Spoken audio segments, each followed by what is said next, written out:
Il y a quelques siècles, les Européens ont apporté la Bible aux Africains en leur disant « Lisez et mettez tout pratique. Ceci est le seul chemin qui mène à Dieu. » À cette époque, on répondit « On vit sur cette terre depuis des millénaires et on n'a jamais eu besoin de votre livre pour atteindre Dieu. » Les Européens ont ensuite dit « Dieu nous aime beaucoup, il nous a parlé. Il dit que celui qui ne met pas en pratique tout ce qui se trouve dans la Bible brûlera en enfer. » Les Africains ont répondu « Arrêtez vos inventions à la con. Si Dieu devait nous parler, il le ferait directement sans passer par vous. Vous voulez juste nous endormir pour voler nos richesses. » Fâchés, les Européens ont répondu « Dieu nous a envoyé prêcher la bonne nouvelle de Jésus et vous montrer le chemin qui mène au paradis. C'est notre mission. Vos richesses ne nous intéressent pas. » Surpris, les Africains ont dit « Comment des gens qui ont l'esprit assez tordu pour fabriquer des armes de destruction massive afin de dominer le monde peuvent connaître le chemin qui mène au paradis et le montrer à ceux qu'ils mettent en esclavage? On a déjà une spiritualité qui nous satisfait.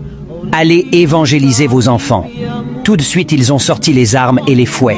C'est ainsi que la Bible a été imposée aux Africains. Comme les Européens n'arrivaient pas à tromper facilement les adultes africains, ils se sont tournés vers les enfants qui sont manipulables. Ils ont ouvert des écoles chrétiennes partout en Afrique. On faisait réciter à longueur de journée des longs textes bibliques aux enfants africains.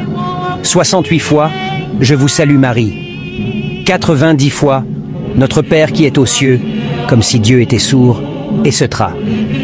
Pendant ce temps en Europe, ils enseignaient à leurs enfants la science, la philosophie, la médecine, la chimie, la physique, la géologie, etc.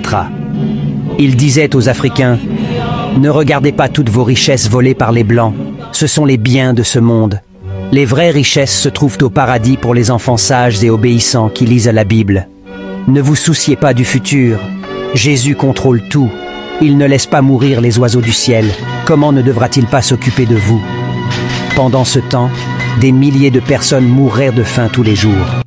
Si un colon ou quelqu'un d'autre te coupe le bras droit, ne fais absolument rien, montre-lui le bras gauche et laisse tout entre les mains du Seigneur. Selon eux, quand les Noirs meurent, ils disparaissent, et quand les Blancs meurent, ils deviennent des saints. C'est pour cela que tous les saints sont blancs. On interdisait aux enfants africains de parler les langues africaines à l'école. Ils méritaient une bonne punition pour ça, et ça continue jusqu'à présent. On leur montrait des images et des statues des Blancs qui écrasent les Noirs pour renforcer la suprématie blanche. Le racisme. On leur disait d'abandonner les prénoms africains qui seraient des prénoms diaboliques pour des prénoms européens qui seraient des prénoms des saints. Aujourd'hui, la majorité des Africains s'appellent Marie, Antoine, Félix, Pierre, Joseph, Frédéric, Olivier, Jean, Thomas, Françoise, etc. Tous les Africains qui, malgré la violence, n'acceptaient pas la Bible, ont été traités d'enfants de Satan, de sorciers, antichrist, etc. On demandait aux enfants africains chrétiens de rester loin d'eux.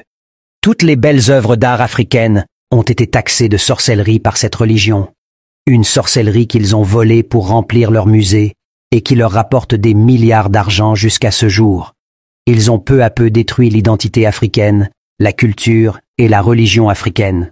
On sait tous qu'un peuple sans identité est un peuple mort. Ils ont contribué à fragiliser tout un continent. Malheureusement, les Africains ne veulent pas prendre conscience et sortir de ces mensonges. Ils se sentent mieux dans ces mensonges et ne veulent pas que leurs illusions soient détruites, que le réveil soit.